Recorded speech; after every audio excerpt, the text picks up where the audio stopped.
Hello दोस्तों, तो हम आज आ चुके हैं आपके लिए फिर से एक डरावनी और रहस्यमयी कहानी लेके। तो चलिए शुरू करते हैं हमारी आज की कहानी। पुरानी दिल्ली के तंग गलियों में एक खंडहर हवेली थी जिसे लोग जिनों का घर कहते थे। उस हवेली में किसी जमाने में एक अमीर नवाबी परिवार रहता था, लेकिन एक भयानक रात पूरा परिवार रहस्यमय तरीके से गायब हो गया।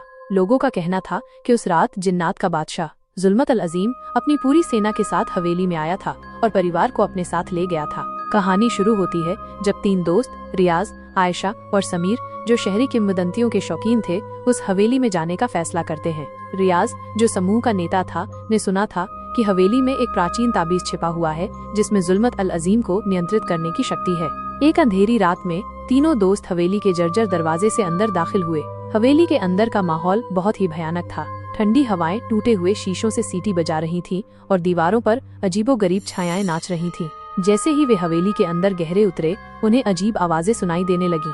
फर्श पर पड़े पुराने कालीनों से धूल उड़ रही थी और हवा में एक अजीब सी बदबू थी। अचानक आयशा ने एक ठंडी चीख मारी। उसने दीवार पर एक अजीब सा निशान देखा जो खून से बना हुआ लग रहा था।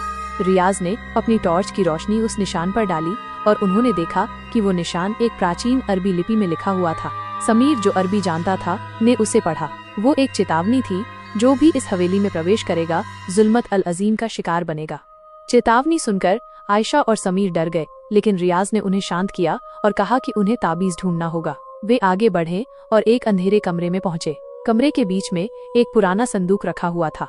रियाज ने संदूक खोला और उन्हें वो ताबीज मिल गया। जैसे ही रियाज ने ताबीज उठाया, हवेली में एक भयानक कंपन हुआ। हवा तेज हो गई और कमरे की बत्तियां बुझ गईं। अंधेरे में उन्होंने जुल्मत अल अजीम की भयानक आवाज सुनी। तुमने मेरी शक्ति को चुनौती दी है, अब तुम मेरी कैद में हो। एक विशाल छाया कमरे में उभरी और जुल्मत अल अजीम प्रकट हुआ। उसकी आंखें लाल अंगारे की तरह चमक रही थीं और उसके हाथ लंबे और नुकीले थे। वो रियाज, आयशा और समीर की ओर बढ़ा और उन्होंने महसूस किया कि वे एक भयानक खतरे में हैं।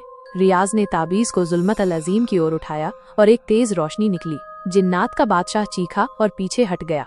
रियाज ने ताबीज को घुमाया और एक मंत्र पढ़ा। जुल्मत अल अजीम धीरे धीरे गायब होने लगा और उसकी भयानक आवाज गूंजती रही।